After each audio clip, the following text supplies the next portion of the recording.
Takumi finds himself transported to another world, standing before the goddess Nolan. The first thing she does is offer a heartfelt apology, explaining that his summoning was a complete mistake. She reveals that when a summoning spell is cast, it typically targets a random group of Earth's losers to transport them to another world. However, Takumi's life was actually going quite well, so he wasn't supposed to be included. Unfortunately, due to a mishap, he was swept up in the summoning process along with everyone else. The blame falls on the Holy Sidonia Empire, which recklessly activated the summoning spell. Since Takumi wasn't intended to be summoned, Nolan brought him directly to her instead of sending him to Sidonia with the other summoned heroes. Takumi asks Nolan if she can simply send him back to Earth, given that his summoning was a mistake. Unfortunately, she explains that it's not possible. Out of sheer anger at Sidonia for using the forbidden summoning spell, she immediately removed it from this world's magical laws, ensuring that no one could travel between worlds anymore. As a result, Takumi is now permanently stuck here.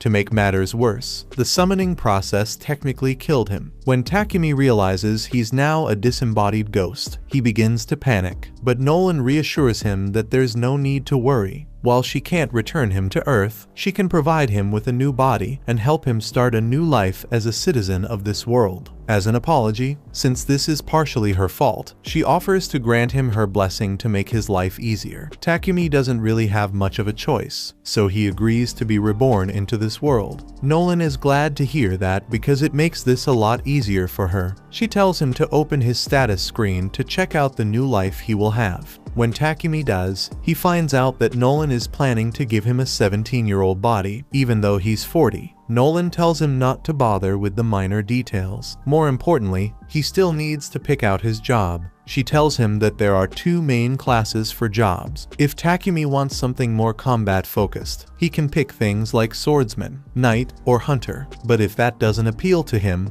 he could always pick one of the production jobs instead. Takumi isn't too keen on the idea of fighting, so he opts for a production-focused job instead. Nolan proceeds to embed the job into his soul, along with several extra blessings, before sending him on his way, completely forgetting to provide any sort of tutorial. Takumi crash lands in the middle of a forest, and after managing to get back on his feet, he catches his reflection in a nearby river. It's then he realizes he's truly become a different person, and to his amazement, his arthritis is gone. Deciding to make the most of his new situation, he checks the bag Nolan left with him to see what he's been given. Inside, he finds some food rations and money, which means he doesn't need to worry about starving for the time being. Takumi checks his status screen and sees that Nolan really went all out, granting him an impressive array of useful skills. Among them, he notices elemental magic, so he decides to test it out. Holding out his hand, he calls out "Water Ball,"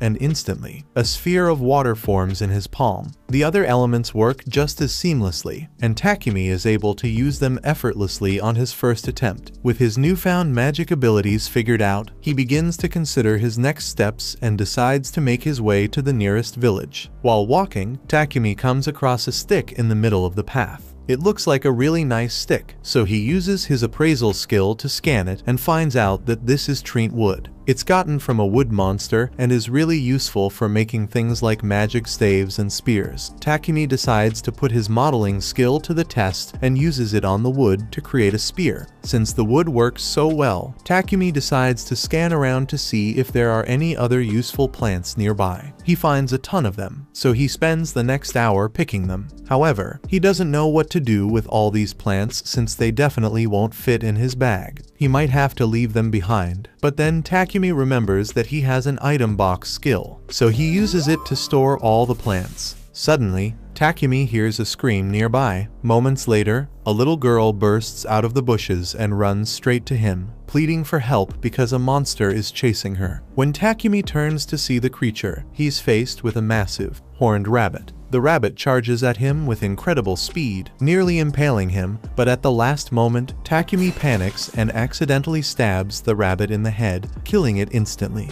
He's stunned that a beginner like him managed to defeat such a creature, and assumes it must be thanks to Lady Nolan's blessing. In reality, the goddess had nothing to do with it. It was pure dumb luck. After his fight, Takumi is granted the job title of warrior, much to his dismay, as he had hoped to avoid combat entirely. However, he sets that aside for now and checks to see if the little girl is unharmed. She introduces herself as Molly and assures him she's fine, explaining that she was out gathering herbs but wandered too far from Board Village and ended up getting attacked. When Molly mentions a village, Takumi gets excited and asks if he can go there. Molly agrees to guide him, but first points out that the rabbit's meat is delicious and asks if he's planning to take it with him. Realizing it would be a waste to leave it behind, Takumi stuffs the rabbit into his item box. Only then does it hit him that he just revealed his item box skill in front of Molly, even though he intended to keep it a secret. Resigned to his slip-up, Takumi follows Molly as they begin their journey to the village. At the same time, the other people who got summoned have just arrived in the Empire of Sidonia, and they are incredibly confused about what's going on. None of them are hurt, but they have no idea where they are. All of a sudden, they hear someone call out to them as heroes. A woman approaches and tells them that they are no longer in their original world and that they have been summoned to use their power as heroes to save this world. She introduces herself to them as the Empress of the Sidonia Empire, Elizabeth, and one look at her face makes the kids realize that she's shady as hell. Just then, Akane's unique skill kicks in, and it seems Nolan granted her the blessing of revelation. If she follows her gut instinct, she will naturally arrive at the right answer. And right now, Akane's gut is telling her that Elizabeth is a traitor, so she can't be trusted. By the time Takumi arrives in Board Village, Molly's parents come out to greet him and thank him for rescuing their daughter. Molly's father introduces himself as Banga, while her mother is Martha. They express their admiration for Takumi, assuming he must be a very responsible person to have traveled such a long distance on his own. Takumi takes the opportunity to ask if it would be possible for him to stay in the village for a while, explaining that he has nowhere else to go. Banga and Martha warmly welcome him, but mention that, unfortunately, there isn't an inn in the village, so there's currently no place for him to stay. However, they suggest a solution. The villagers can build him a house. Soon, the entire village gathers around an empty plot of land, ready to get started. Wanting to contribute in some way, Takumi decides to use his earth magic to flatten the ground for the foundation. It's the first time he's used magic on such a large scale, and the effort nearly causes him to pass out from mana depletion.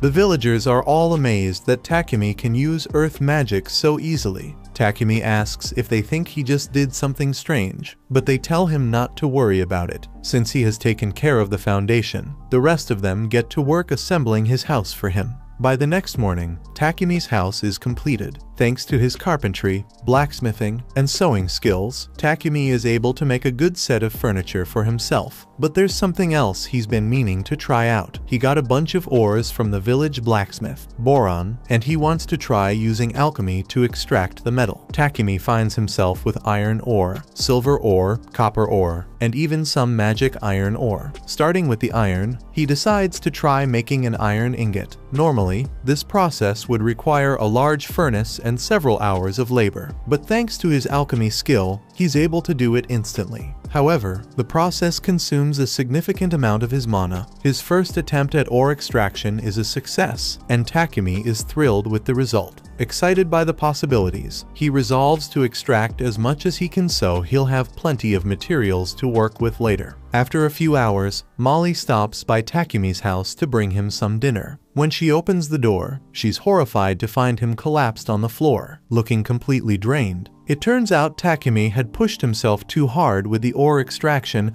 and came dangerously close to dying from mana depletion. Luckily, Martha and Banga gave him a recovery potion, bringing him back to normal. While Takumi is eager to continue practicing his alchemy, he had to promise them he wouldn't overdo it again. Over time, Takumi extracts a bunch of iron, copper, and even a bit of gold, allowing him to make a ton of useful tools. Once he is done with his alchemy practice, he spends time with Boron in the forge, learning how to make all kinds of weapons. The blade he forges turns out really well, and once Boron is done making the sheath, it will be complete. Takumi's blacksmithing skill is now at level 40, so he's done practicing that for now and decides to move on to something else. Takumi approaches Banga and asks if he can borrow a couple of potions. Banga agrees without hesitation, but he mentions that the potions he has are basic and might not be very useful. Takumi assures him that's fine, explaining that he just needs an example to use as a template. He plans to create his own potions using the herbs he collected from the forest. Impressed by Takumi's initiative, Banga offers his full support and even says he'll buy some potions from him once the first batch is ready. Takumi thanks Banga and, with the basic potion in hand, begins crafting his own version. He uses hilcock leaves and water to create it, carefully following his process. Once finished, he pours the potion into a glass jar and compares it to the one Banga provided. Both are blue, but the potion Takumi made is noticeably more vibrant and appears to contain traces of magic. Despite the promising appearance, Takumi isn't sure if it's a success. He knows he needs to test it to confirm it's safe, but the thought of potentially poisoning himself makes him hesitant to take the risk. To build up some poison tolerance, he decides to eat whatever questionable items he can find until he's about to die, and then use healing magic to cure himself. After a couple of hours of this self-destructive experiment, he feels absolutely terrible. On the bright side, curing himself so much has granted him the purification skill, which will definitely come in handy at some point. As Takumi is getting back to his feet, he hears a noise behind him and finds a massive boar staring him down. The boar is clearly hostile, so Takumi readies his spear to defend himself. However, as the boar charges, the spear breaks on impact, leaving the boar unscathed and Takumi defenseless. Desperate, he uses every type of magic at his disposal, but nothing seems to harm the boar. As if things couldn't get any worse, he catches sight of a poison spider creeping up behind him, poised to strike. Takumi realizes he's completely cornered. Instead of attacking Takumi, the spider turns its attention to the boar, throwing off its charge and causing it to miss him. However, the boar isn't backing down and continues its assault, leaving Takumi with little time to react. So far, none of his physical attacks have worked, but there's still one tactic he hasn't tried. As the boar charges at him again, Takumi leaps into the air and, at the moment of impact, uses his alchemy skill on the boar's head to break it down. His quick thinking pays off, allowing him to survive the encounter. Now that he's safe, Takumi decides to check on the spider since it helped him out earlier. The spider is in really poor shape after being hit by the boar. Takumi decides to heal it so it doesn't die. Afterwards, he gets up to return to the village, but then he receives a notification telling him that he has successfully tamed the spider. He didn't realize it was even possible to tame a spider, but he's hesitant to take it with him since spiders are considered dangerous monsters. The spider gives Takumi an adorable look with its cutesy eyes, and despite everything, he decides to accept it as his pet. To make it official, he names her Maple. Not long after,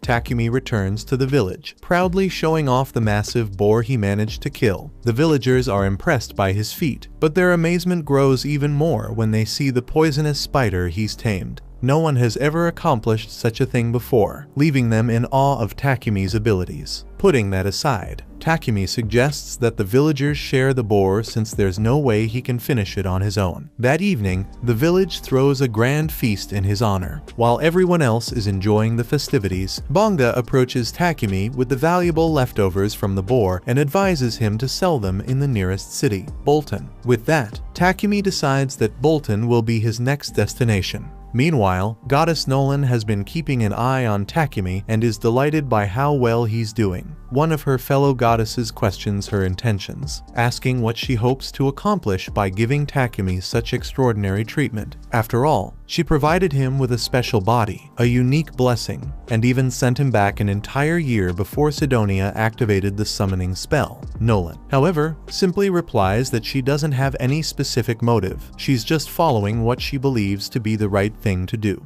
The next morning, Takumi wakes up to discover he's tied up in bed, instantly realizing that Maple is the one responsible. Maple apologizes, explaining that she has been feeling really lonely because Takumi has been so busy lately, and she just wanted to grab his attention. Takumi reflects and understands that he has been so caught up in his work that he hasn't been spending much time with Maple. Determined to make it up to her, he decides to take the day off from work and spend time playing with Maple, which makes her incredibly happy. Just then, Martha walks in to bring Takumi some lunch. It looks like something weird is going on between Takumi and Maple, but Takumi assures her that it's not what she thinks. Martha takes his word for it, but she can't help but notice that the silk Maple produced looks really nice. She plans to milk Maple dry of as much silk as she can. Later that day, Martha manages to craft a shirt made from spider silk, and all the women in the village are completely enamored with the texture of the fabric. Takumi is surprised to learn that spider silk is in such high demand. The women explain that spider silk is considered a luxury material, usually only affordable to nobles. Martha then asks Maple if she could produce more silk for her. Maple begins squirting it out, but the process is slow and time-consuming, meaning she won't have the chance to play with Takumi for a while. Takumi is a little disappointed since he was looking forward to spending time with Maple for once, but he still has things to do anyway, so he's not too bothered. It has been roughly a month since Takumi first came to this village, and he intends to head to the city and study his alchemy. However, he can't bring himself to say goodbye to all the villagers after spending so much time with them. Takumi heads over to the forge to meet with Boron and continue honing his blacksmithing skills. Before long, they successfully craft a chest plate that fits Takumi perfectly, along with a pair of steel toe boots. Boron mentions that the boots could come in handy if Takumi ever needs to kick something, but Takumi quickly clarifies that he has no intention of fighting, as his true focus is on becoming an alchemist. Just then, Banga shows up, and he's glad to see that Takumi's armor is finally complete. However, he admits he's going to miss Takumi once he's gone. He knows Takumi can't stay here forever if he wants to expand his production business. It's the logical move for him to head to the city, where he can sell more goods and get a reliable supply of materials. A trader from Bolton is going to come to the village in a couple of days, so Banga arranged for Takumi to ride with him on his way back to Bolton. Though they're sad to see him leave, they understand it's for the best and encourage Takumi to start getting his things ready. Grateful for all their support, Takumi thanks them and begins heading back to his house to pack up. On the way, he crosses paths with Martha, who is carrying a bucket of meat. Curious, he asks what she's up to, and Martha explains that she's on her way to dispose of the innards of a horned rabbit that Banga caught. She mentions that while the innards are considered the tastiest part of the rabbit, they require careful processing to eliminate any diseases or parasites. This village doesn't have the equipment necessary to do that, so she has to throw the meat away so no one gets sick. However, Takumi tells her that won't be necessary since he can just purify the meat. He bends down and uses purification magic, so the meat in the bucket should be safe to eat now. While Martha is indeed thankful, she is equally stunned that Takumi can use light magic. She tells him that he probably shouldn't reveal he can use light magic when he leaves this village because very few people in this world are capable of it. If people found out, it would draw a lot of unwanted attention. Takumi takes her warning to heart and vows to be cautious about revealing his powers. However, while he remains in the village, he decides to use his abilities to improve their quality of life as much as possible. Using earth magic, he constructs a sturdy brick wall to enhance the village's security. For added convenience, he installs a water pump and creates a few other useful amenities. By the time he finishes, the village has been completely transformed, looking like an entirely new place. When the merchant arrives, he barely recognizes it. Banga comes out to greet Papek, and after completing a trade deal, Takumi walks up so they can start going. Papek has already heard a lot about Takumi from Banga, so he introduces himself, and everyone asks if Takumi has all his stuff ready. Takumi assures them he hasn't forgotten anything, but there is one thing he wants to give them. He takes a potion from his bag and hands it to Banga, mentioning that he already left around 100 of these bottles at Banga's house, in case of any emergencies. He wants Banga to use them to heal injuries. Papek, stunned by the quality of the potion, asks if he can take a closer look. Upon examining it, he confirms that it's a high-level potion. the rest of the villagers soon show up to bid Takumi farewell. Papek says he will wait for them to finish their goodbyes before he leaves. Molly says goodbye to Maple, who's sleeping in Takumi's sack, and Martha hands him an outfit she and the other ladies made for him out of Maple's silk. Takumi is really grateful for their thoughtful gift and thanks everyone once more for being so kind to him, even though they haven't known him long. He climbs into the carriage, and the villagers give him a warm and heartfelt send-off, assuring him that he will always have a place in their village. As Papek and Takumi set out for Bolton, Papek comments on how much the villagers clearly adore him. Even the others in the carriage can sense that Takumi was like family to the villagers, and the emotional farewell deeply touches Heath's heart. By the way, the group, also heading to Bolton, introduces themselves. The blonde guy introduces himself as Heath. The redhead is Real, and the gloomy-looking guy over there is named Bogger. They are part of a C-rank party called Lion Fang and are serving as Papek's bodyguards. However, the region is quite peaceful, leaving them with little to do. Real notices Takumi clutching his bag tightly and asks if he's carrying something valuable inside. Takumi responds, explaining that his pet killer spider is sleeping inside. The group is shocked that Takumi managed to tame such a dangerous creature. Real, however, insists on seeing the spider but comes across as overly creepy about it. Maple responds by headbutting him right in the face. Takumi immediately begins apologizing for Maple's actions, but the others reassure him there's no need, as Real completely deserved it. In fact, Heath jokes that after meeting Real, Maple might end up fearing all humans from now on. However, that doesn't seem to be the case since she seems to have taken a liking to Bogger. While everyone starts fawning over Maple, Papek calls Takumi to the front because he wants to talk about the potion he saw Takumi holding earlier. He asks if there are any more of those in stock because, if so, he would love to buy some. Takumi doesn't really mind selling Papek the potions, but all of a sudden, his horse stops, and it looks like there's trouble ahead. There is a horde of goblins surrounding the carriage for an attack, which is really bad news. The group seems eager that they finally have a chance to take action. They tell Takumi and Papek to relax and leave everything to them as they step onto the field. With about 20 goblins scattered across the area, they're confident in their abilities and dive into the fight. Real takes down the goblins from a distance with his bow, while Bogger and Heath handle the rest up close with their mace and axe. It doesn't take long before they've wiped out all the goblins. Afterward, they get to work dissecting the creatures to retrieve the magic stones. Soon after, everyone returns to the carriage, and their journey continues for 3 days until they reach Bolton.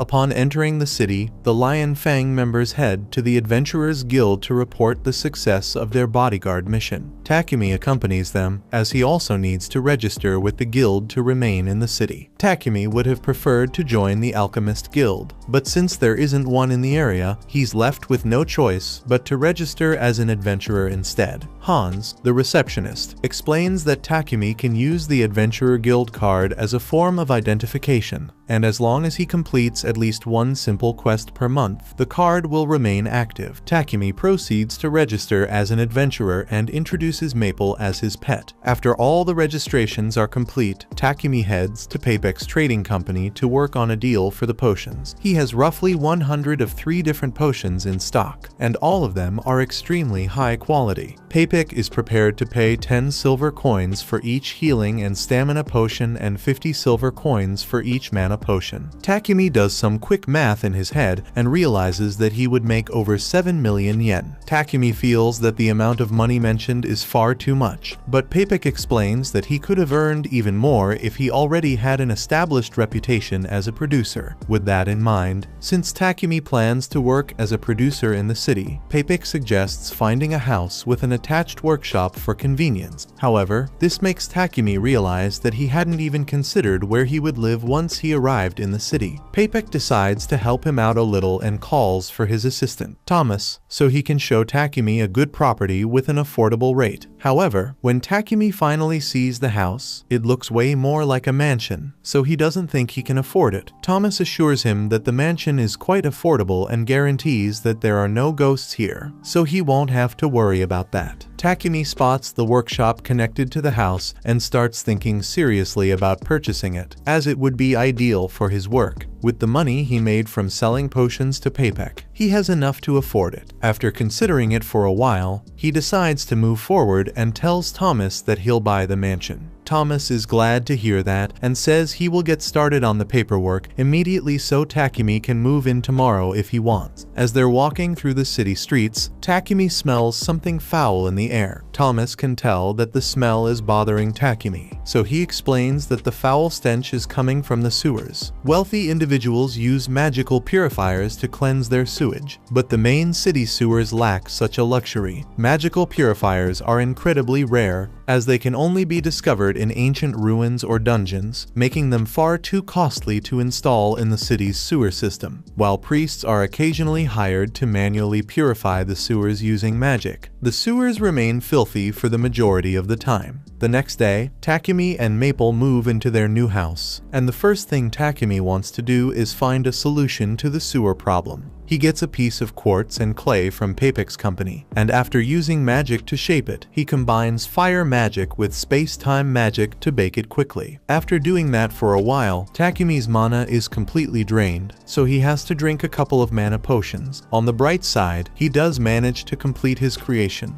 a modern toilet. At that moment, Takumi hears Papek shouting from the living room. He hurries over to see what's happening and finds Papek completely wrapped in Maple's silk from head to toe. Confused, Takumi asks Maple why she would do such a thing, and she explains that she thought Papek would find it amusing. To her credit, the soft and soothing texture of her silk does put Papek to sleep, but that doesn't make it acceptable. Takumi apologizes sincerely for Maple's behavior. Papek assures him it's fine, though being suddenly tied up like that did startle him a bit, so he excuses himself to quickly use Takumi's restroom. However, as soon as he enters, he comes back out and starts asking what this marvel of technology is. Takumi comes over and explains that it's a toilet attached to a magical purification device, so it automatically cleans itself once you're done with your business. Basically, after you take a dump, it uses purification magic to break down waste into inorganic materials, which then get flushed down the drain.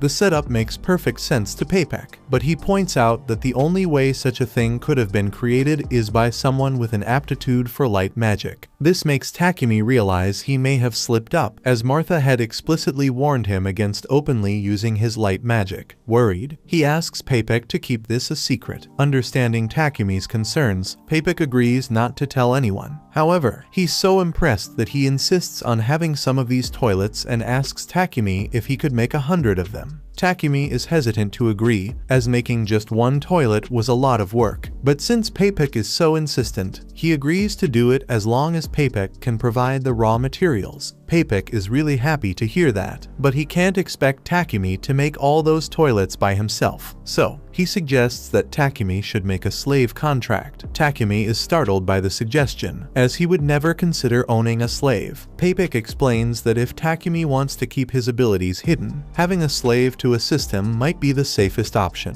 as slaves are bound to secrecy. He emphasizes that possessing an aptitude for light magic is an extraordinary rarity, signifying divine favor, which would likely draw the attention of the Church of Divine Light. The church might go to great lengths to force Takumi into working for them, making secrecy even more critical. The church makes a lot of profit by monopolizing purification magic, so Papek doubts they would be happy to learn that commoners could have access to cheap purification through Takumi's toilets. However, Papek has an idea of how to get around the church, so Takumi doesn't need to worry about it for now. The most important thing is making sure the church doesn't find out about his light magic. That's why Papek insists that getting a slave would be the best option for him. Takumi remains strongly opposed to slavery and declares that he will manage all the work on his own. However, his guild card suddenly begins to glow. Upon checking it, he discovers a message requiring him to complete a verification quest to maintain his adventurer status. Realizing he won't have the time to finish the toilets on his own, he reluctantly agrees to buy a slave. Papek brings Takumi to the Mulan Trading Company, explaining that they are known as the most ethical slave traders in the area. While Papek goes to negotiate with the owner to secure a good deal for Takumi, Takumi wanders out into the garden, drawn by its beauty. In the garden, he spots a stunning elf girl sitting on a terrace. The moment she notices Takumi,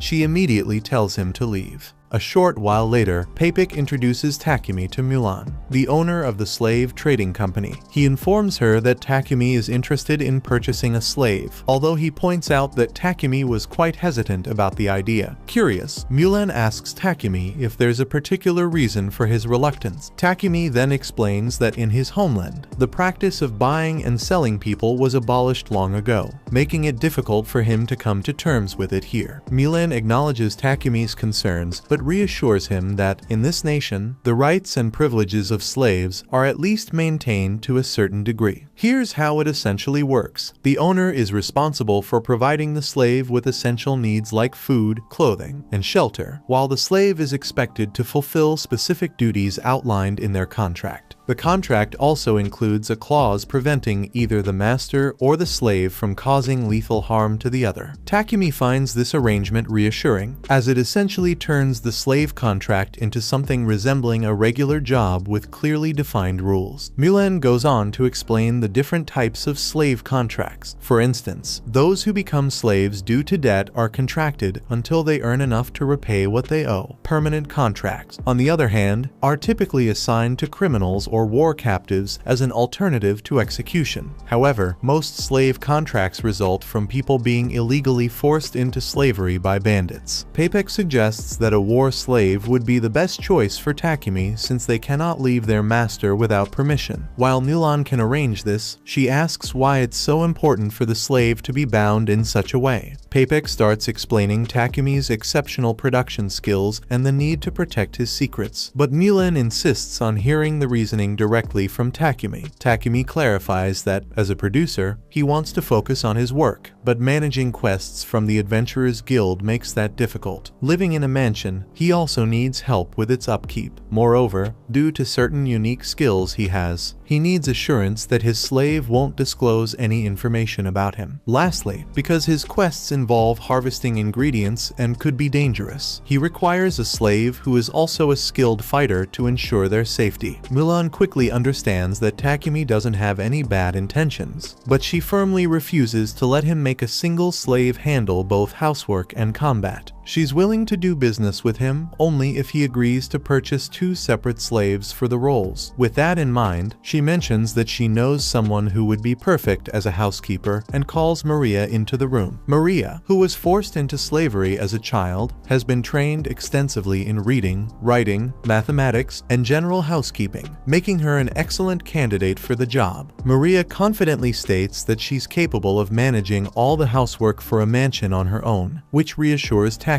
However, Maria notices that he seems lost in thought and asks if something is bothering him. Takumi tells her he's just a little confused since he doesn't understand why no one has bought Maria yet, considering how cute and capable she is. Maria gets all embarrassed by Takumi calling her cute, so he apologizes since it might have been inappropriate to say. Maria calms down and tells Takumi that she can only do the housekeeping work outlined in the contract and nothing else. Takumi says he's fine with that since he only wants her to do housekeeping work, but Maria wants to make it very clear that she won't do anything else. Takumi doesn't understand why she's talking about it so much since Mulan already explained how these contracts work, but then Maria blurts out that she can't sleep with Takumi. Takumi feels flustered as well, but reassures Maria that his intentions are genuine. He only wants her as a housekeeper, not anything inappropriate. With that clarified, Takumi asks Maria if she's still willing to form a contract with him, to which she happily agrees. With the matter settled, Mulan announces that she'll begin drafting the contract for Maria. However, when it comes to a battle servant, Mulan explains that she doesn't currently have anyone who meets the criteria. Hearing this, Maria calls her out, claiming that Sophia is still around. Mulan doesn't appreciate being challenged and sharply tells Maria to return to her room and start packing her belongings. After Maria leaves, Takumi asks Mulan if what Maria said is true.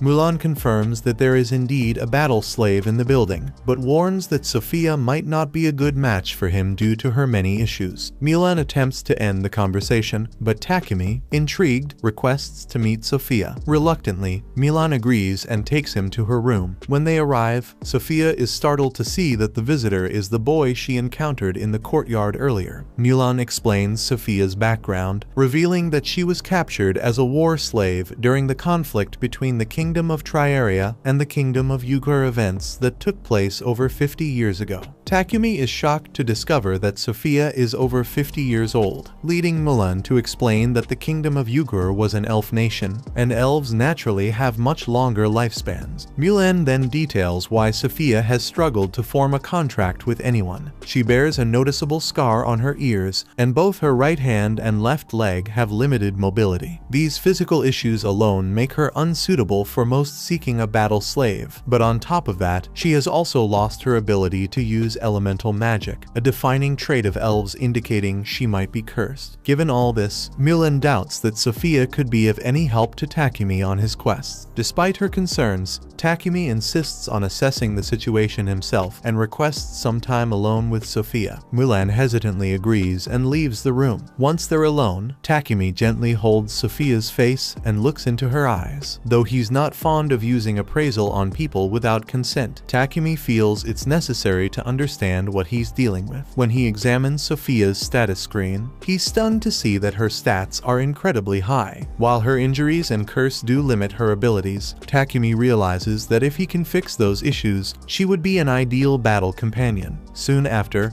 Mulan returns to the room and asks if Takumi has made his decision. He confidently states that he wants to take Sophia. Surprised, Sophia reminds him of all her flaws, but Takumi assures her that he'll fix everything, so it won't be an issue. Impressed by his confidence, Mulan agrees to entrust Sophia to Takumi's care. A few minutes later, Mulan finalizes the terms of the contract, and the final step is to execute it. The three gather together as Mulan uses magic to bind them to the agreed terms. Once the process is complete, Maria and Sophia officially become Takumi's slaves. Maria expresses her gratitude to Takumi for choosing her and vows to work hard to meet his expectations. With Sophia echoing the sentiment, the trio eventually heads back to Takumi's house, and the moment he opens the door, Maple excitedly leaps out to greet him. Concerned for Takumi's safety, both Maria and Sophia immediately tense up, with Sophia preparing to attack. However, Takumi quickly stops her and explains that Maple is actually his pet killer spider. Though puzzled by the revelation, the two decide to accept it and act as if it's completely normal. A little while later, Takumi shows them to one of the empty rooms in the mansion. Sophia and Maria really like it, so Takumi tells them that Sophia can have this one and Maria can take the room next door. Neither of them can believe that Takumi is willing to give them their own rooms, but it's not like he's using the rooms anyway, so he thinks it would be nice if someone got some use out of them at least. Additionally, there is also a large bath, so he tells them that once they are done unpacking, they can use the bath whenever they like, and Maria is really excited about it. Later, while taking a bath together, Maria shares how pleased she is that Takumi chose to purchase Sophia as well. She admits she never believed Mulan would let Sophia go, as Mulan had spent the past 50 years refusing to sell her, no matter how much was offered. For Mulan to sell Sophia to Takumi, she must have seen something trustworthy in him. Sophia agrees that Takumi seems kind, but remains a bit wary since they know so little about him. During the contract preparations, Sophia caught a glimpse of Takumi's file and noticed that much of his background information, such as his hometown and lineage, was left blank. This makes her suspect that he might be intentionally hiding something. After they are done with their bath, they head outside and are shocked to see that Takumi already prepared dinner for them. Maria is especially devastated since household work is meant to be her job, so if Takumi handles everything himself, then she's as useless as a toilet. Takumi explains that he was just trying to make Maria's first day on the job a little easier, but if it makes her feel better, he will let her handle the rest of the chores on her own. For now, he asks them to sit down so they can all have dinner together. But Sophia is hesitant since servants usually don't get to eat at the same table as their master. Takumi understands that she may think his behavior is strange for a slave owner, but he doesn't want her to get stuck on tradition. On the topic of tradition, Takumi mentions that he's not particularly fond of being called master all the time and suggests that they call him by his name instead. Sophia, however, asks if this is a formal order. Takumi clarifies that he doesn't want to force her to call him by his name if it makes her uncomfortable. While Maria seems perfectly fine with addressing him by name, Sophia remains a bit reluctant. The next day, Takumi heads to Papex Trading Company to pick up a package he ordered. Papex says he did his best to wrap it up securely, but he still wants Takumi to be careful when carrying it home. On his way home, Takumi notices a church nearby, so he heads inside and kneels down to pray to Nolan. He thanks her for all the skills she gave him since they've really helped him, but there's something he's been meaning to ask her. In the time he has spent in this world, he learned that the Holy Empire of Sidonia controls the religious doctrine here, so he doesn't understand why Nolan has so much problem with them. At that moment, Takumi hears Nolan's voice and notices her standing before him, causing him to momentarily panic. Nolan calmly explains that she heard him praying to her and brought him here for a little chat. Addressing his earlier question, she reveals that she doesn't favor Sidonia because they don't follow her will. She goes on to explain that this world has two main religions, the Church of Creation and the Church of Divine Light. The Church of Creation has faithfully worshipped her since its inception, while the Church of Divine Light operates without regard for her guidance, doing as it pleases. The Sidonia Empire even launched multiple crusades to forcibly spread their religion. Throughout all this, Nolan chose to remain uninvolved, as she had no interest in meddling with humanity's petty disputes. Takumi points out that that was a dumb move since the only reason Sidonia was able to activate the summoning spell that brought him here was because Nolan didn't intervene until it was too late. And yeah, it sounds bad when he puts it like that, but she gave him all her blessings to make up for her mistake. Although, there is something she needs to tell him. Most of her blessings will remain with him forever, but there is one that will fade away, and that's the unusually great luck he has been having recently. She basically gave him a beginner's tutorial by allowing him to meet such nice and helpful people, but soon he will end up meeting people with malicious intentions. From now on, the results of his actions will completely depend on him.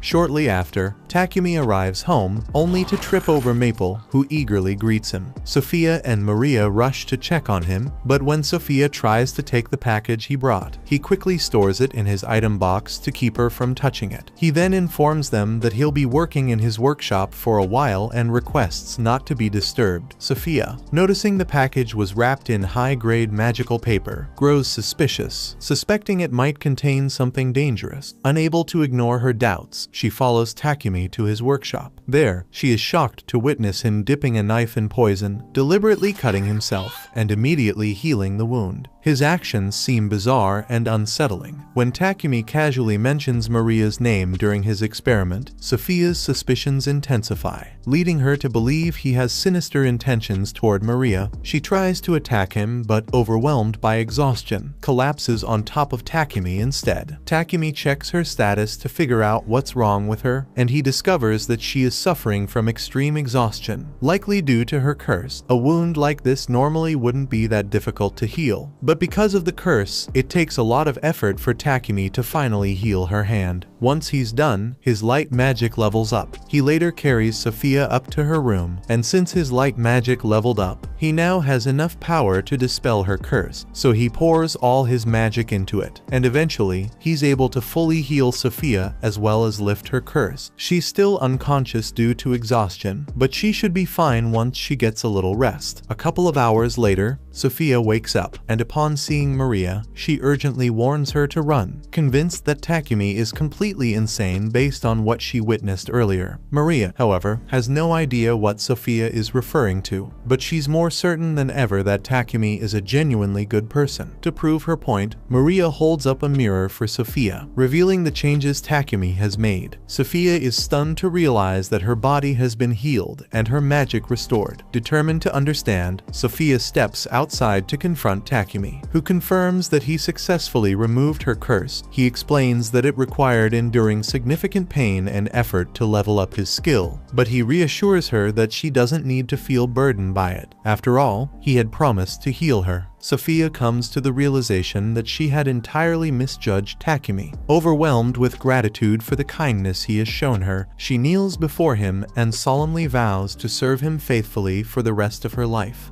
The following morning, Takumi makes his way to the library to search for information about alchemy, only to discover that the entire library contains just 4 books on the subject. Puzzled, Takumi wonders why alchemy isn't more widely practiced, especially since it seems so straightforward to grasp. However, the truth is that alchemy is far from simple. The available texts on alchemy are written in the ancient language of this world, and the only reason Takumi can make sense of any of it is thanks to the blessing Nolan gave him, which allows him to understand every language in this world. Later that day, Takumi, Maria, and Sophia finish making a large batch of toilets. While there's still plenty more to make, they've been making steady progress. Takumi figures he'll be able to take a break from toilet making for a while, since he won't be working on more toilets for the time being. Maria asks what he plans to do next. Takumi explains that he's planning to go on some journeys in the near future. Specifically, he wants to search for new alchemy ingredients, take in the unique sights this world has to offer, and maybe even explore some ruins along the way. He's already decided to take Sophia along as his bodyguard, so he's going to need Maria to stay behind and look after the house while he's away. Maria, however, isn't thrilled with the idea. She asks Takumi if she can join him on his journey, but he doesn't think it's a good idea since the trip is likely to be dangerous. Besides, he mainly hired Maria to take care of the mansion, so taking her along would defeat the purpose of having a maid. While Maria understands his reasoning, the thought of being left alone in the mansion makes her feel incredibly lonely, so she pleads with Takumi to reconsider. Takumi feels guilty about leaving Maria by herself, but before making a decision, he decides to check something. He grabs Maria's face and uses appraisal to examine her stats. To his surprise, Maria is quite impressive. Her skills are excellent, not overpowered, but definitely strong enough to hold her own in a fight. With that, Takumi agrees to let her come along, as long as she's confident she can handle the journey. Sophia offers to train Maria in magic and combat to ensure she's prepared for any potential dangers, and Takumi likes the idea. He then asks Sophia to train both him and Maria. Now that it's settled that Maria will be joining the expedition, Takumi decides it's time to start crafting equipment for everyone. Before getting to work, he asks Sophia what kind of weapon she'd prefer. Without hesitation, Sophia begins listing an extensive arsenal of weapons. She requests a longsword, a 2.5-meter spear, a bow, and 2 knives. That level of preparation is no surprise, given her experience as a seasoned warrior. Maria, on the other hand, isn't very familiar with weapons, though she did receive some basic short sword training from Milan. She tells Takumi that a set of battle knives should be sufficient for her. However, Sophia points out that relying solely on battle knives would leave Maria at a disadvantage in terms of reach, so she suggests adding a spear to her arsenal. Since Maria doesn't know how to use a spear, Sophia offers to give her some quick training to teach her the basics. While they work on that, Takumi gets started on crafting the weapons. It doesn't take him long to finish making all the blades, but the process uses up a significant amount of his mana, forcing him to drink a mana potion to recover before he can continue. The final step for the blades is for Takumi to cast an attack and auto repair enchantment on them, so he doesn't have to perform maintenance as often. Once that's done, the blades are finally complete. Now, he's going to move on to the handles, but since Maria requested battle knives, she's going to need a sheath for them, and even though Takumi is a gentleman, he's still a man of culture, so imagining Maria's thick thighs with knives on them nearly makes him pass out.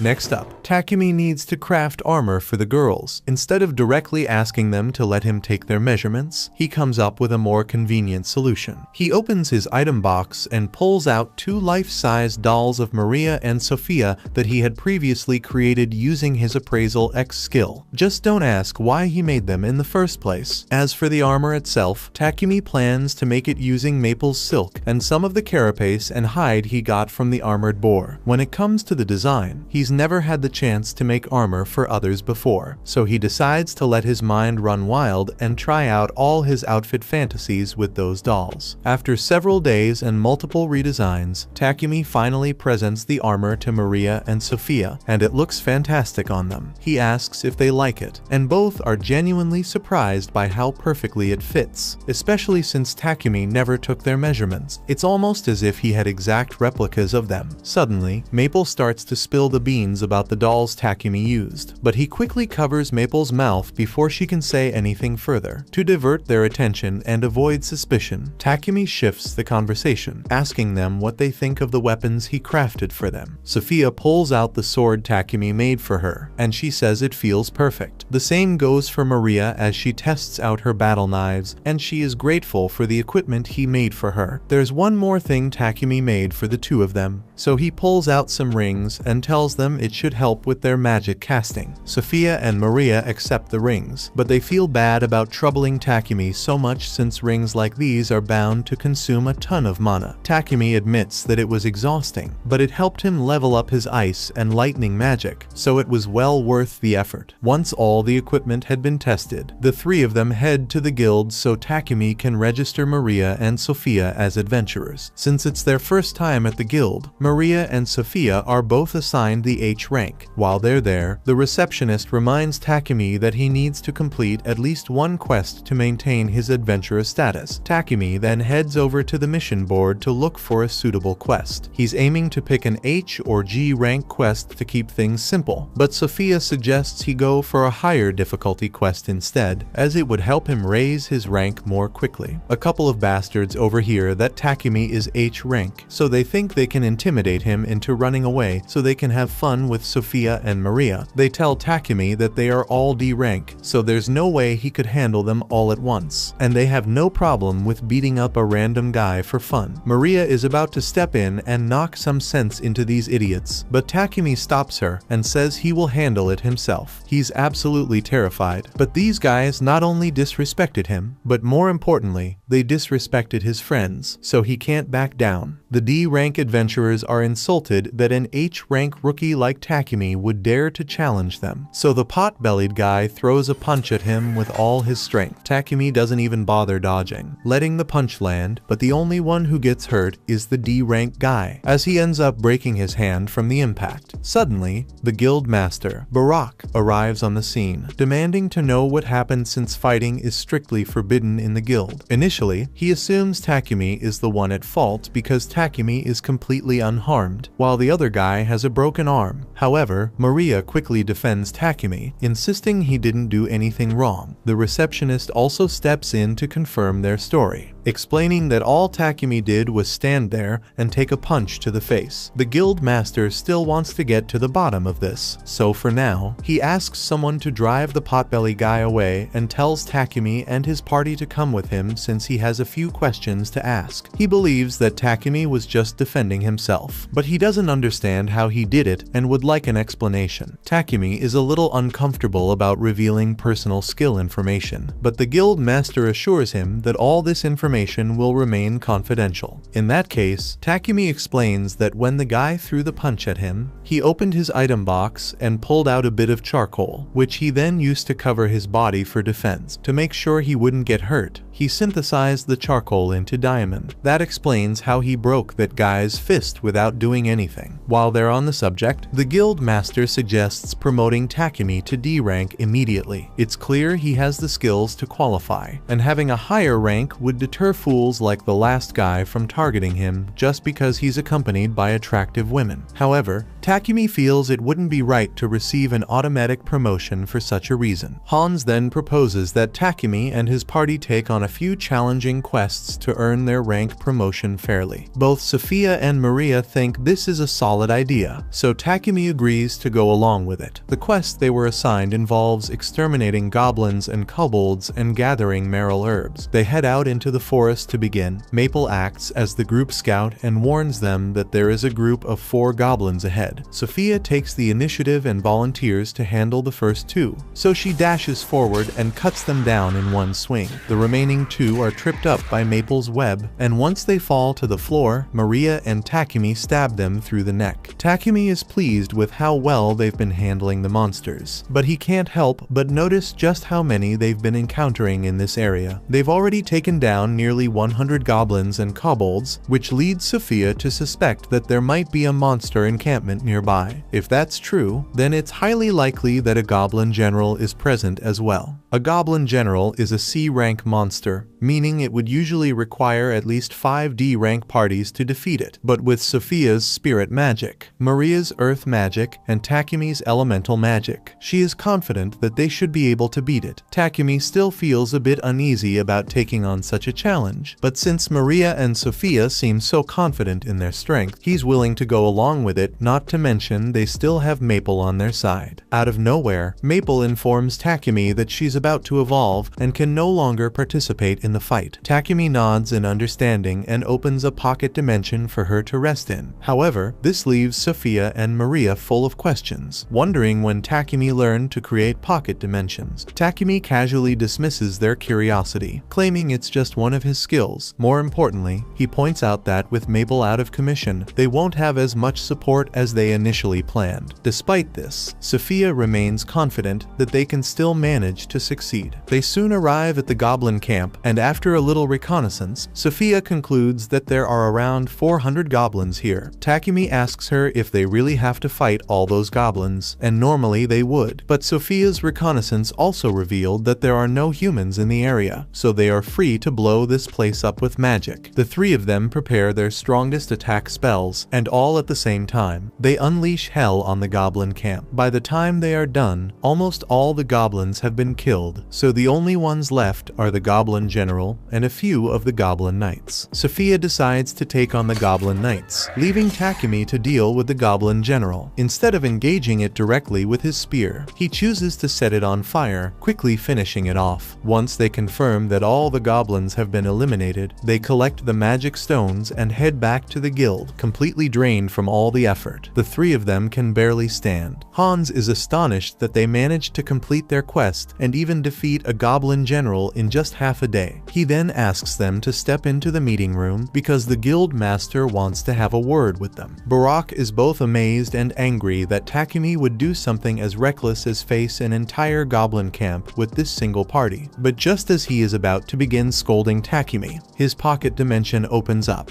and Maple pops out. She has now evolved into an arachne, so everyone is excited to see her new form. At this point, Barak decides to just let the whole reckless battle thing slide since Takumi's party clearly isn't normal. When they arrive back home, Maria asks Takumi if he has any spare cloth, so she can make some underwear for herself and Sophia. However, Takumi comes up with a much better design idea and offers to make it for her instead. Just then, Maple emerges from the pocket dimension and informs Takumi that Papek has arrived to see him. Takumi goes to meet him and learns that Marcus Godwin, the Lord of Bolton, has requested an audience with him. While Takumi would prefer to avoid meeting Marcus Godwin, the circumstances leave him with no other option. Takumi eventually arrives at Godwin's castle, and fortunately, Godwin turns out to be a reasonable man. The first thing he does is express his gratitude to Takumi for creating all those toilets, which have significantly improved the town's sanitation. He also acknowledges Takumi's efforts in taking down the goblin encampment, which would have posed a serious threat if left unchecked. Recognizing Takumi as a valuable asset to the nation, Godwin advises him to be cautious, as it's only a matter of time before Sidonia sets its sights on him. A few days later, Takumi finally completes the underwear for Sophia and Maria, but the process turned out to be much more challenging than he expected, leaving him completely exhausted. Sophia and Maria are thrilled with the results and praise the design, expressing their gratitude. Absent-mindedly, Takumi asks if they'd like to try the underwear on now so he can check the fit. A moment later, he realizes how inappropriate that sounded and bolts out of the room in embarrassment. Sophia and Maria, however, are a bit disappointed, as they were more than willing to do it if he had stayed.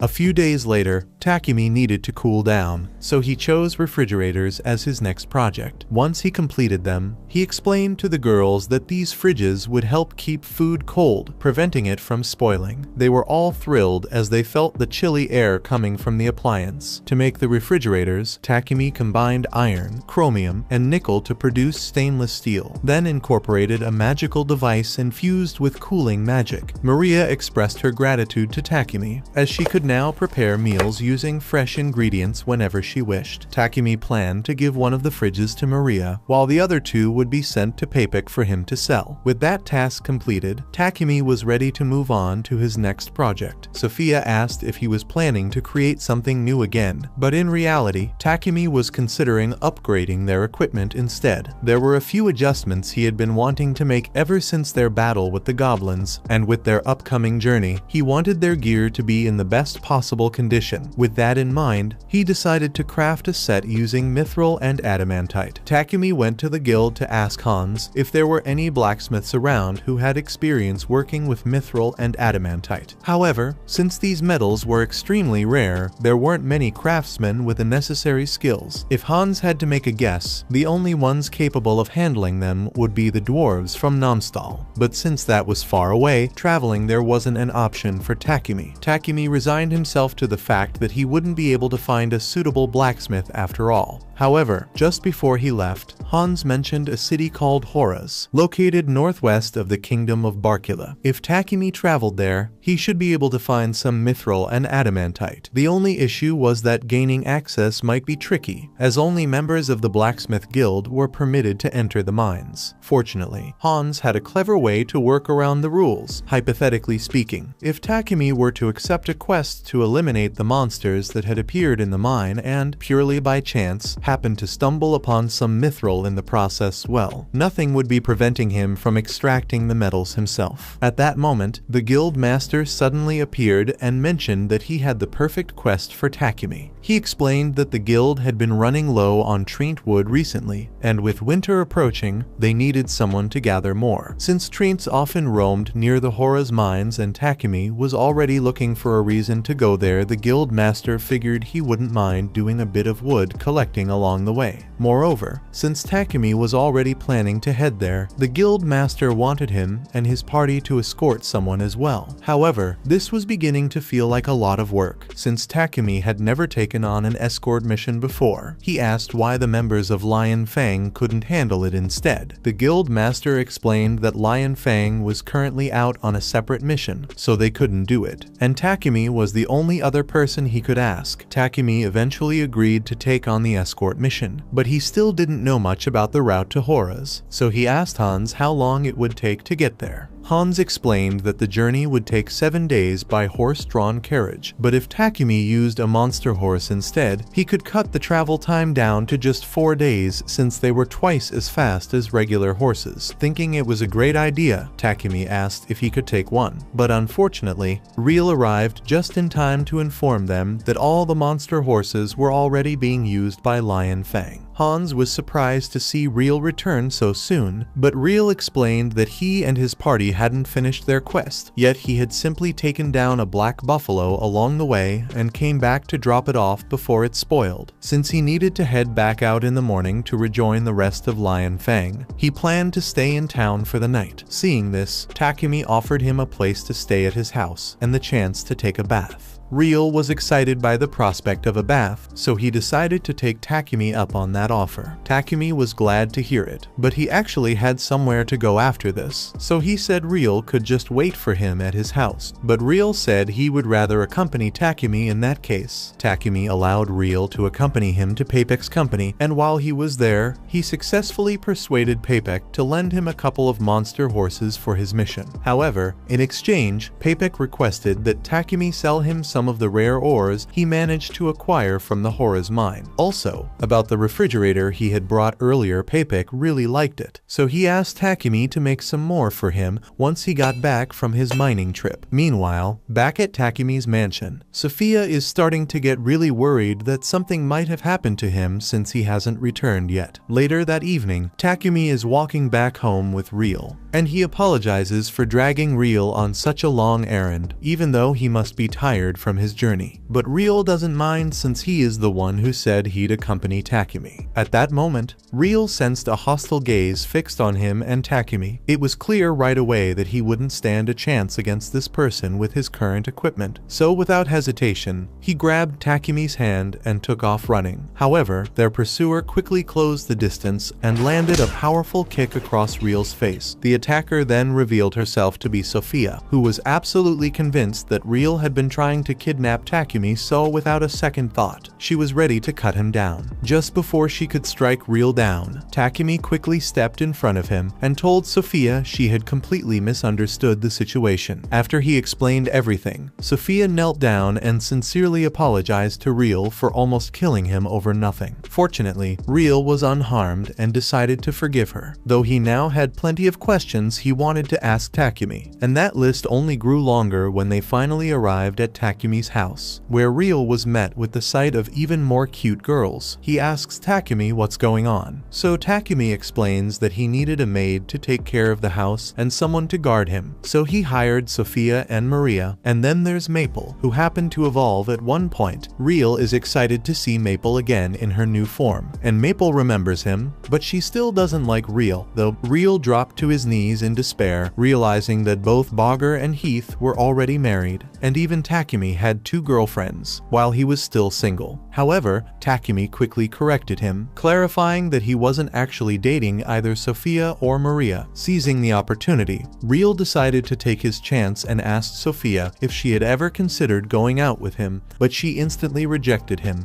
and Maria did the same, and just like that, Real found himself defeated once again. A little while later, as Real is crying in the bath, Takumi talks to Maria and Sophia about the mission he accepted so he can go mine some mithril and adamantite. Sophia thinks it's a good idea since Trent wood is a precious material, and everyone else is on board, so Takumi says they will head out in 3 days' time. The next morning, Real set off to rejoin the rest of Lion Fang. Once he was gone, Takumi decided it was time to start crafting new equipment for his party's upcoming Trent hunt. He obtained a magic-draining tungsten carbide sword, which was already an impressive weapon, but it was far too large to use in its current form. Because of that, Takumi planned to break it down. He attempted to use his alchemy skill on it, but the sword put up resistance, requiring much more effort than usual. However, after some persistence, Takumi finally managed to break the metal down and forge it into 2 separate blades. The blades drain the mana of any opponent who is cut with it, so Takumi is happy with the results, although it left him totally drained. 3 days later, Takumi and his group met with Papek to pick up the carriage he had promised them, and inside, they found the man the guild master had assigned them to escort already waiting. Curious, Takumi approached him, and the man introduced himself as Gambo. With that, the group set off on their journey, but along the way, they made a stop in a nearby field so that Takumi and the others could hunt their Trent. As they ventured into the forest, Sophia noticed a Trent attempting to blend in with the surrounding trees and quickly pointed it out to Takumi. Without hesitation, he charged forward to take it down. The Trent tried to strike back, but with Sophia and Maria covering him, Takumi easily managed to cut it down. However, that was just one Trent. There was still an entire forest full of them left to deal with. It'll take too long to kill each Trent individually, so Sophia suggests that they should use magic, and it seems to be working really well.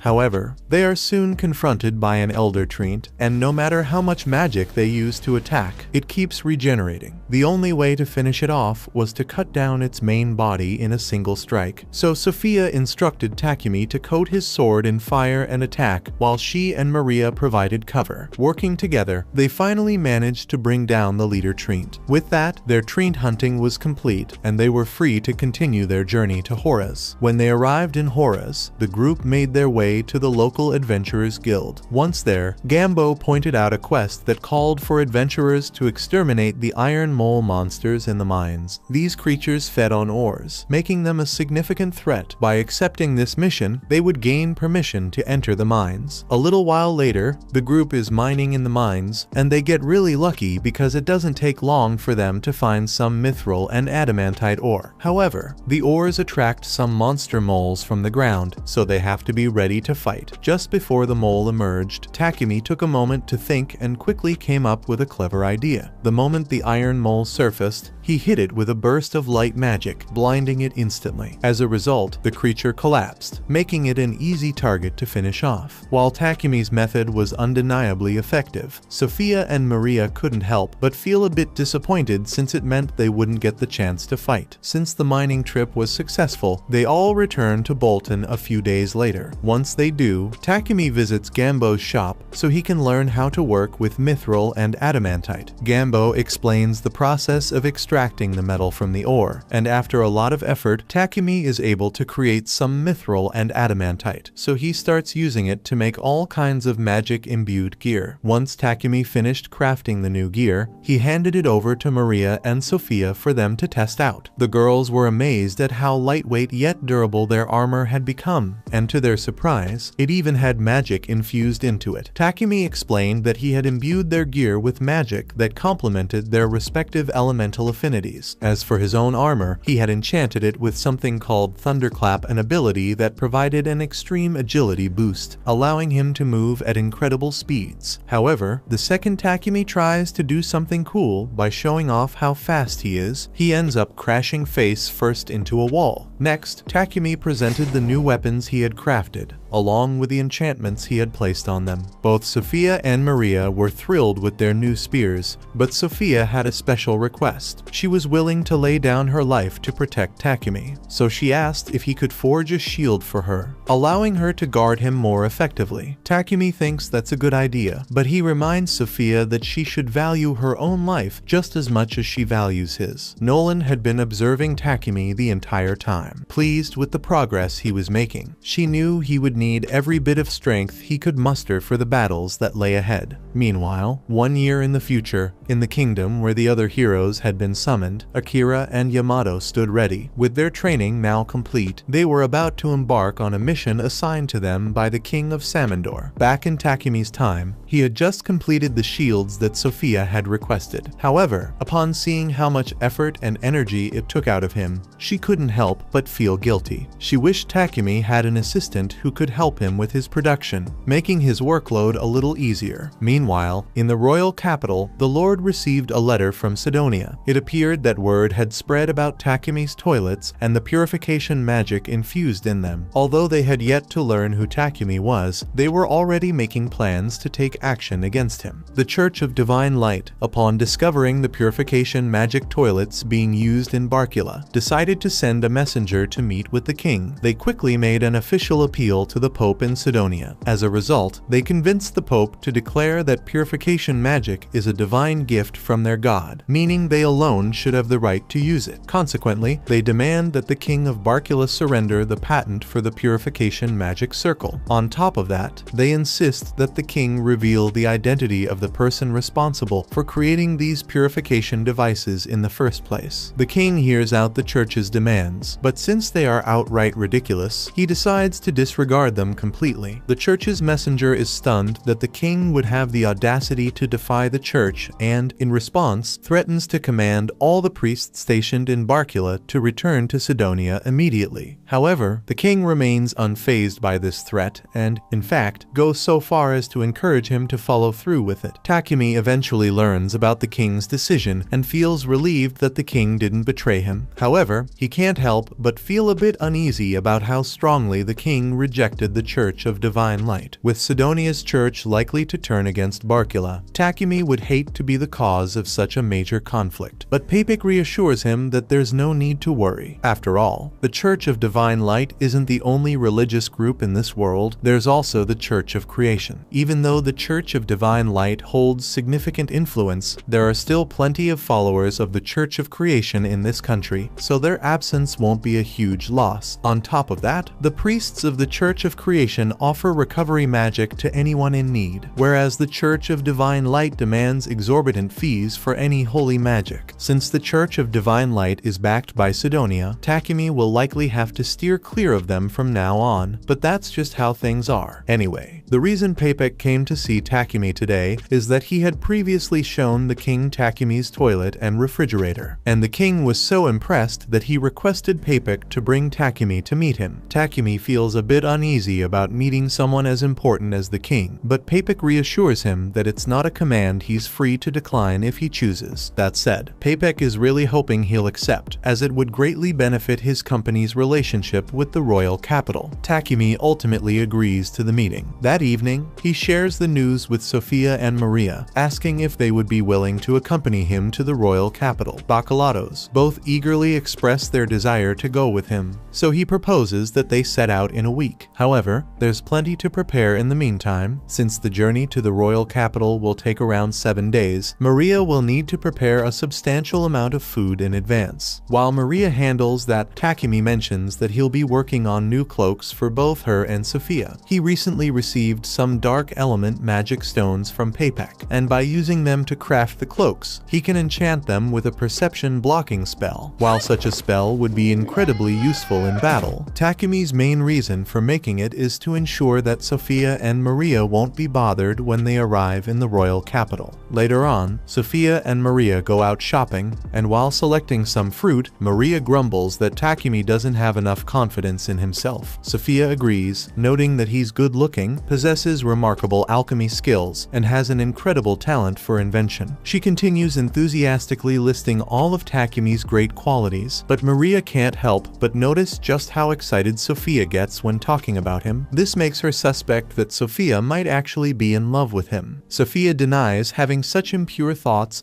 and says she only loves Takumi as her master. But Maria knows there's a love story in there somewhere. Meanwhile, back at the town's church, Takumi kneels before the statue of Nolan to offer a prayer. Before long, a radiant light envelops him, and he suddenly finds himself in Nolan's domain, where she greets him warmly. It's been some time since she last saw him, and she's already heard about his invitation to the royal capital. So, if he's here to pray for a safe journey, she playfully remarks that he really should have brought her an offering. Takumi explains that he's actually here because he has a few questions he wants to ask. The Church of Divine Light worships a goddess named Anat, so his first question is whether there really is another goddess besides Nolan. Without hesitation, Nolan firmly states that she is the only true goddess in this world. But if that's the case, then Takumi asks what Anat is meant to be. Nolan doesn't want to reveal too much, so she says Takumi will find out about that when the time comes. While he's here, Takumi also takes the opportunity to ask Nolan if she knows what happened to the other heroes who were summoned alongside him. It's been 10 months since he arrived in this world, and under normal circumstances, an event as significant as summoning heroes from another world would have caused a huge stir. Yet, oddly enough, Takumi hasn't heard anyone mention it. Nolan decides to be honest and admits that when she summoned Takumi, she tampered with time a bit, sending him 1 year into the past. In other words, the heroes technically haven't even been summoned yet. It will still be a few more months before that happens. However, Takumi is confused as to why she would go through all the trouble of sending him back in time, so he asks her to explain.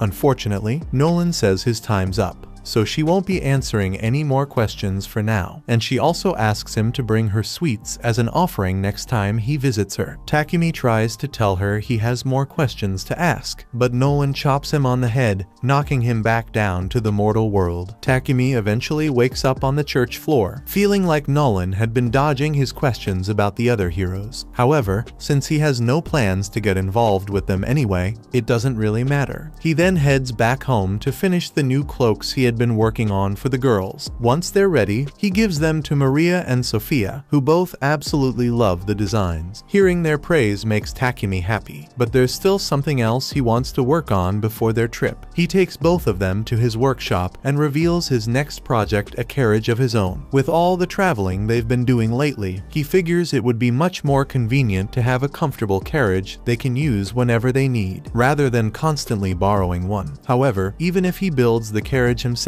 he still doesn't have a horse to pull it, so he's thinking of borrowing one from the guild. But Maria quickly tells him there's no need for that, they can simply get one themselves. The Forest of Death outside Bolton is teeming with monsters, and if they search long enough, they might be able to find a unicorn or a drake horse, both of which would be much faster than an ordinary monster horse. Maria seems especially excited about the idea of going out to catch one, but Takumi can't help but feel a bit uneasy. Eventually, They set off in search of a horse, and as they make their way into the forest, Takumi turns to Sophia and asks if drake horses are really that much faster than the monster horses they typically borrow from the guild. She confirms this and tells him that a drake horse possesses speed, stamina, and durability that far exceeds that of a regular monster horse. The drake horses look pretty much the same as regular horses, but they have a huge rhino-like horn and dragon scales along their body, so it should be pretty easy to spot if they come across one. Just then, Maple calls out to the three of them and says they should hurry up so they can find a horse already. Maple is clearly full of energy, but that's mainly because she's excited about getting a new companion once Takumi forms a familiar contract with a horse. However, before the others can catch up to her, Sophia suddenly senses a monster nearby and instinctively readies her sword. A moment later, a bush wolf leaps out of the bushes, but instead of attacking, it simply runs past them. Takumi confidently points out that the wolf didn't notice them thanks to their anti-perception cloaks. While Sophia is certainly impressed by how well the cloaks work, she suggests that it might be a good idea to take them off so they can actually engage in some monster fights. A few moments after taking the cloak off, Sophia manages to slay a boar in a single blow. Maria thinks this is great since she can prepare the boar meat for them to use on their trip. Maple is getting impatient and tells everyone to hurry up already, but then Takumi notices a dead tree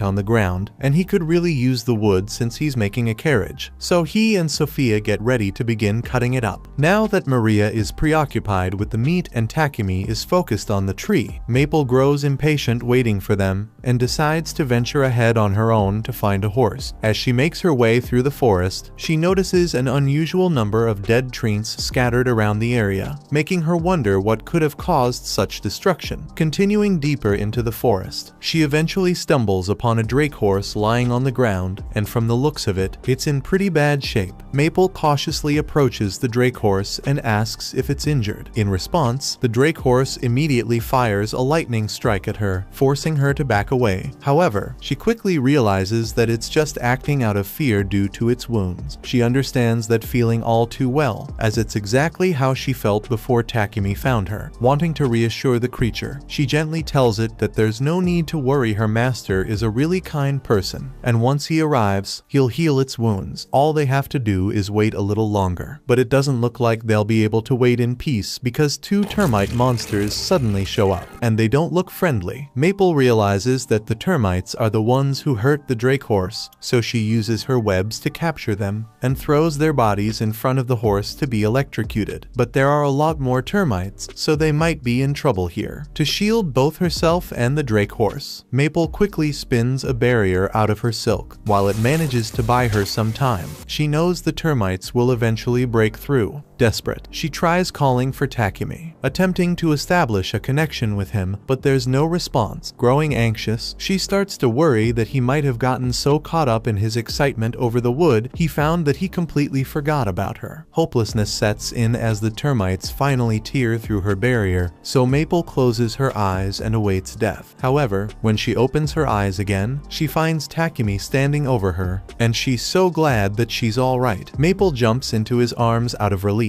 He actually came to save her because she was so worried when he didn't respond to her call. Takumi explains that the likely reason her call didn't go through was the barrier she created. While it was well constructed for blocking attacks, the tightly woven layers also ended up blocking all mana signals, preventing her message from reaching him. However, the moment he realized he had lost Maple's signal, he immediately rushed to her last known location. Once he arrives, he quickly spots the drake horse behind Maple, and she wastes no time asking him to save it. So he extends his hand and tries to use healing magic on it. However, the drake repels him since it doesn't trust Takumi. Sophia tells Takumi that they need to leave soon since there may be more termites in the area, but if they leave the drake out here on its own, it is bound to die. So Takumi decides to put it in his pocket dimension with Maple until they get home. Sophia cautions Takumi that he can't place such a high-level beast into his pocket dimension without forming a contract first, as doing so would put immense strain on his body. However, Takumi is confident that he'll be fine. As it turns out, he was not fine. The moment he placed the Drake horse into his pocket dimension, he collapsed almost instantly. Even after the girls brought him back home, he has remained unconscious for the past 12 hours. The fact that the Drake is still in his pocket dimension means Takumi's mana will continue to be sapped until he eventually withers away. And he can't open the barrier to let the Drake out because he's unconscious. So Sophia gets in touch with Maple and asks her to open the pocket dimension from inside. Maple agrees to help but points out that the Drake will likely be scared if it suddenly finds itself in an unfamiliar place. To keep it calm, she decides to set up a tent in the front yard where it can adjust to its new surroundings. Once the Drake is released from the pocket dimension, Takumi should start to recover. In the meantime, Maria heads out to buy medical supplies to treat him and asks Sophia to stay by his side so that he has someone with him when he wakes up. Later that day, Takumi finally wakes up from his coma and heads outside to see the Drake. Maple has been telling the Drake all about Takumi while they waited for him to recover, and after introducing himself, Takumi asks if it would be willing to form a contract with him. The Drake trusts Maple, and since she is vouching for Takumi, it agrees to form a contract with him. Now that the Drake has been tamed, Takumi can finally use magic on it without worrying about any backlash. Without hesitation, he casts High Heal to mend all of its wounds. In an instant, the Drake regains its strength, standing on its own once more, fully restored. Now that the Drake is officially one of Takumi's familiars, he needs to give her a name. Since he named Maple after a leaf, he decides to stick with the theme and names the Drake Camellia, after the tree that keeps its leaves all year round. Maple is happy that Camellia has fully recovered, and with everything finally settled, Maria calls everyone inside for dinner. She's prepared a feast, and since Takumi hasn't eaten in an entire day due to being unconscious, he definitely needs a good meal. At a slave trading company called Palom, a beast girl named Reva is in the middle of a meeting with a potential master. The client is clearly impressed by her magical abilities, but he inquires whether she can use any practical magic spells. Reva admits that she hasn't learned any useful spells yet but promises to do her best to master them so she can be of service to him. However, the man declines to purchase her, explaining that he requires someone who can assist him immediately and doesn't have the time to wait for her to train. After the client departs, Reva apologizes to Palom for being rejected once again. However, he reassures her that she shouldn't worry, as the right master for her will eventually come along. Reva tries to stay optimistic, but after spending several years here without finding a master, doubt begins to creep in. She recalls her past life with her younger brother and how she was forced to sell herself into slavery to earn money and support her family. Yet, despite everything, she still hasn't been able to make a single cent. At Takumi's house, he continues to work tirelessly on finishing his carriage, which is beginning to concern Maria. She asks if he plans to visit Gambo's workshop today, and Takumi confirms, explaining that there's still plenty of blacksmithing work to complete before the trip. Sophia points out that he might be pushing himself too hard aside from all the effort he's pouring into the carriage. He still needs to produce more potions and refrigerators for Paypek. On top of that, he hasn't taken a single break in the past few days, and at this rate, she fears he might end up working himself to death. Takumi appreciates their concern for his well-being but reassures them that he's perfectly fine before heading out as planned. His first stop of the day is the guild, but as soon as he steps inside, he hears a man desperately pleading with the guild master to believe him, insisting that he witnessed something terrifying. Curious, Takumi approaches the front desk and asks Hans about the commotion. Hans explains that multiple people have reported sightings of a strange creature lurking outside. Takumi inquires about the creature, but no one seems to know exactly what it looks like. However, Hans has drawn a sketch based on the witness's description. Even with the drawing, the creature's identity remains unclear, though Hans isn't too concerned since there haven't been any reports of damage so far. Shifting gears, he asks Takumi what brings him to the guild today. In response, Takumi explains that he's here to register a new pet he recently acquired. Hans is impressed that Takumi has managed to tame yet another pet, and given everything Takumi has done so far, he was already expecting it to be something unusual. However, when Takumi pulls Camilla out of his pocket dimension, Hans is absolutely horrified. Glancing back at his sketch, he quickly realizes that Camilla is the very creature everyone has been terrified of. Now that it's clear Takumi was the cause of all the panic, the guild master drags him into a meeting where he scolds him relentlessly until Takumi is practically begging for mercy. Meanwhile, Sophia is out in town after returning from a meeting with Mulan. She had gone to ask if Mulan had any slaves with magical abilities who could assist Takumi with his work, but unfortunately, there wasn't anyone who matched that description. Instead, Mulan suggested that Sophia check out other slave trading companies to see if they might have someone who meets the requirements she's looking for. As she makes her way back home, Sophia runs into Maria, who is out shopping for ingredients to prepare lunch. Noticing how worn out Takumi has been lately, Maria wants to cheer him up with a good meal. However, when she and Sophia arrive at Gambo's workshop to check on him, they find Takumi completely passed out in a pile of wood. At first, they are shocked, but Gambo reassures them that there's no need to worry. Takumi simply fell asleep while working. Considering how hard he's been pushing himself without taking a break, it's not surprising. Even though he must have been completely exhausted, he kept working with a smile until the moment he collapsed. For now, he'll be fine, but Gambo warns the girls that if they don't get Takumi to slow down, he might actually work himself to death one day. A little while later, after waking up from his nap, Takumi finally completes the carriage, and he looks absolutely proud of his accomplishment. And rightfully so, he essentially defied the laws of physics to create it. While it appears to be a regular carriage from the outside, the interior is as spacious as a house. Takumi poured a tremendous amount of effort into enchanting it with spatial magic to expand the inside, and he even equipped it with all the daily necessities to ensure that even the longest journeys will be as comfortable as possible. Everyone climbs aboard to take the carriage out for a test ride, and Maria is absolutely thrilled to be the one driving it. Despite the fact that it's moving at frightening speeds, the ride feels incredibly smooth from the inside, with barely any vibrations, meaning there's no risk of motion sickness. With some time left before their scheduled trip, Takumi tells Maria that if she has any suggestions for additions to the carriage, she's free to let him know. Taking full advantage of the offer, she immediately asks for death spikes on the sides. The spikes serve absolutely no practical purpose. Takumi acknowledges Maria's request but promptly ignores it, and they continue on as usual. A few days later, the time for their trip finally arrives. They pull up to the city gate, where they meet Lion Feng, who will be escorting them on their journey to the capital. Before long, Papek and the others arrive as well, and with everyone now present, Takumi decides it's time for them to set off. However, before they set off, Papek becomes curious about what a carriage built by Takumi would look like, so he asks if he can take a peek inside. Takumi tells him to go right ahead, and the moment Papek steps in and lays eyes on the spacious house-like interior, he completely loses it. In a frenzy, he bombards Takumi with questions, demanding to know how he managed to create such an extraordinary carriage and even offering to pay a hefty sum for the secret. But before he can get too carried away, Lord Godwin steps in and knocks some sense into him, reminding him not to make Takumi uncomfortable. But then, Godwin starts loudly proclaiming how much he would love to have a carriage as magnificent as Takumi's. While he's not outright ordering Takumi to make one for him, he casually mentions that if Takumi were to gift him one, he'd be so grateful that he'd be willing to pay 100 platinum coins in return. Takumi quickly does the math in his head and realizes that 100 platinum is roughly equivalent to 1 billion yen. With that kind of money on the line, how could he possibly refuse? For now, the group sets off on their journey, with Takumi and his party riding in his carriage, while Godwin and Papek travel in their own respective carriages. As they make their way forward, Godwin discusses with his assistant just how invaluable Takumi has become to the kingdom since his arrival. He has no doubt that Takumi will continue to achieve even greater things, but with such accomplishments, he is certain to attract unwanted attention. While both the king and Godwin will do everything in their power to protect Takumi from any internal threats within the kingdom of Barkula, dealing with the Empire of Sidonia will be an entirely different challenge. Speaking of the Empire of Sidonia, we take a look into the future after the other heroes were summoned, and Akane is reading an old Sidonia history book to gather as much information as she can. The book talks about the goddess Anat god that Sidonia worships, and it says she created humanity in her likeness. Then, she created beastmen from beasts and elves from sprites, all to serve under mankind. That is why beastmen in the Empire of Sidonia are treated so poorly, and Akane can't stand it. Back in Takumi's time, he and the others have just arrived at the capital, and he's relieved that they made it safely without encountering any attacks. However, the only reason for their smooth journey was that Takumi's party took out every monster that so much as got close to them. In fact, Lion Fang, who was supposed to be their bodyguard, ended up doing absolutely nothing the entire time. Just then, Papik approaches Takumi and says he has something to talk to him about. So, once they reach the inn, he tells Takumi that he wants to gift the king a carriage similar to the one Takumi made for himself. He already talked this over with Lord Godwin, and he thinks this would be the perfect way to demonstrate Takumi's expertise to the king. However, since their audience with the king is only 5 days away, Papik doubts that Takumi will be able to complete a carriage in such a short time. He suggests they wait until the next time they have an audience with the king instead. Surprisingly, though, Takumi insists that he can finish it within the 5-day window. If he were to build it after returning home, he'd then have to transport the carriage all the way back to the capital, which would be far too much hassle. So, he figures it would be much more convenient to just construct it while he's already here. It shouldn't be too hard to find the necessary materials in the capital, but the main problem is that Takumi needs somewhere to begin building, and he doesn't have a workshop in the capital. Thankfully, Papik says he knows the perfect place for Takumi to do all his work, the Palm Company. Takumi later meets with Maria and Sophia to tell them about Papik's proposition for him to work at the Palm Company, and Sophia happens to know a bit about the Palm Company. So, she tells Takumi it's one of the more trustworthy slave trading companies in the capital, at least according to what Mulan told her. Papik secured permission for Takumi to use one of the Palm Company's old detached buildings, so as soon as the materials arrive, Takumi plans to start working on the new carriage. However, Sophia refuses to let that happen so easily. She insists that Takumi needs to get himself an assistant. He nearly worked himself to death while building the first carriage, and now he's about to dive straight into making a second one without even taking a break. Even a workaholic like him has to see that he's being reckless with his health. With that in mind, Sophia suggests that while they're already at the Palm Company, he should consider getting himself another slave to help out. Takumi understands that Sophia and Maria are genuinely worried for his well-being, so he agrees to get a new slave. And the next day, he meets with the owner of the Palm Company. Takumi tells him that he is looking for a slave to help him with his alchemy, and since Takumi is currently working on a carriage that has various magical elements, Palm assumes Takumi would need a slave who has magical aptitude. As Takumi is in his meeting, Sophia waits outside. Suddenly, Maria rushes over to her in a panic, frantically saying that she can't find Maple anywhere. Earlier, Maple had mentioned wanting to explore the Palm building, and if anyone spots a massive killer spider wandering through the halls, they're bound to lose their minds. So, Sophia says she's going to go look for Maple before she causes any trouble. Unfortunately, by the time she finds Maple, she has already scared the soul out of Reva, who was just trying to enjoy her book. Maple apologizes for scaring Reva, and Sophia helps her back to her feet. But as she does so, she notices that the book Reva is carrying is a book about alchemy. She asks Reva if she's interested in alchemy, and she begins telling her about how much she loves studying alchemy. A few minutes later, Reva is escorted into the meeting room to meet with Takumi, as Palm recommended her as a suitable candidate for his needs. She greets Takumi and takes a seat so they can start their conversation. However, as Takumi begins explaining the tasks he needs done, Reva is entirely zoned out, preoccupied with the fear of being rejected once more and missing out on the chance to earn money for her family. Just then, Takumi mentions something about meeting someone who is somewhat knowledgeable in alchemy, and as soon as Reva hears the word alchemy, she shoots up because alchemy is her thing. She loves alchemy just as much as Takumi does, so the two start talking about their favorite methods and theories, and Takumi is so impressed by her that he decides to give Reva a little exam. He rips a page from one of his journals and hands it to her, asking if she can determine the purpose of the magic circle. With just one glance, Reva immediately recognizes it as a recompositing circle used for making sweets, but something about it feels off, and she can't quite figure out what it is. Overwhelmed, she begins to panic and bursts into tears, unable to answer Takumi's question. She admits that that she doesn't know the answer because this isn't the same sweet spell she's familiar with, fully convinced that Takumi will reject her for failing his test. But instead, he reaches out his hand and invites her to join his party. She was actually correct about the circle being used for making sweets, but the slight difference came from Takumi using different ingredients in his recipes. Regardless, he finds it incredible that she could identify the magic circle's purpose with just a glance, so he tells her he would be thrilled to have her as part of his team. Now that Takumi has accepted Reva, Palom proceeds to create the contract between them, and Reva feels relieved to finally have a job. However, she asks him for a small favor. She wants his help in sending all her wages back to her home village. She explains that her family is struggling with poverty, and she wants to support them as much as she can so her brother can have a better life. Seeing how important this is to her, Takumi finds no reason to refuse her request. Meanwhile, the king of Sidonia is preparing to strike back against the kingdom of Barkula for their refusal to surrender Takumi. As a show of force, he decides to deploy the Holy Knights to make an example of them. But the princess has a different plan. With the kingdom preparing to summon their heroes soon, she intends to spread rumors that will fuel hatred toward the people of Barkula within Sidonia. Then, once their heroes have been summoned, they will seize the opportunity to find an excuse for war and take their revenge. Watch this next video on screen and subscribe to not miss next part.